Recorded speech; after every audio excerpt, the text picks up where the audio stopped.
இறை வார்த்தை யோவான் நற்செய்தி 8ஆம் அதிகாரம் 31 முதல் 42 முடியவுள்ள இறை திருவசனங்கள். அக்காலத்தில் இயேசு தம்மை நம்பிய யூதர்களை நோக்கி, என் வார்த்தைகளை நீங்கள் தொடர்ந்து கடைபிடித்து வந்தால் உண்மையில் என் சீடர்களாய் இருப்பீர்கள், உண்மையை அறிந்தவர்களாயும் இருப்பீர்கள், உண்மை உங்களுக்கு விடுதலை அளிக்கும் என்றார்.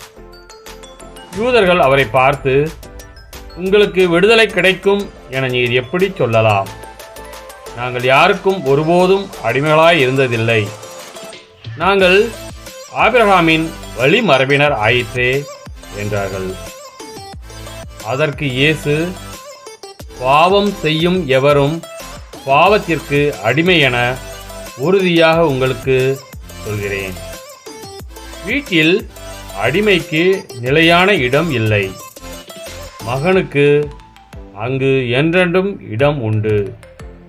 மகன் உங்களுக்கு விடுதலை அளித்தால் நீங்கள் உண்மையிலேயே விடுதலை பெற்றவர்களாய் இருப்பீர்கள். நீங்கள் ஆபிரகாமின் வழிமரபினர் என்பது எனக்கு தெரியும். ஆனால் என் வார்த்தை உங்கள் உள்ளத்தில் இடம் பெறாததால் நீங்கள் என்னை கொல்ல முயலுகிறீர்கள். நான் என் தந்தையிடம் கண்டதை சொல்கிறேன், நீங்கள் உங்கள் தந்தையிடமிருந்து கேட்டதை செய்கிறீர்கள் என்றார். அவர்கள் அவரை பார்த்து, ஆபிரகாமே எங்கள் தந்தை என்றார்கள். இயேசு அவரிடம், நீங்கள் ஆபிரகாமின் மக்கள் என்றால் அவரை போல செயல்படுவீர்கள்.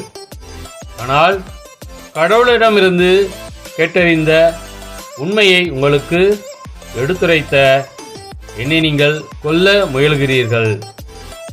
ஆபிரகாம் இப்படி செய்யவில்லையே, நீங்கள் உங்கள் தந்தையைப் போல செயல்படுகிறீர்கள் என்றார். அவர்கள், நாங்கள் பரத்தமையால் பிறந்தவர்கள் அல்ல, எங்களுக்கு ஒரே தந்தை உண்டு, கடவுளே அவர் என்றார்கள். இயேசு அவரிடம் கூறியது, கடவுள் உங்கள் தந்தையெனில் நீங்கள் என்மேல் அன்பு கொள்வீர்கள். நான் கடவுளிடமிருந்தே இங்கு வந்துள்ளேன், நானாக வரவில்லை, அவரே என்னை அனுப்பினார். கிறிஸ்துவின் நற்செய்தி.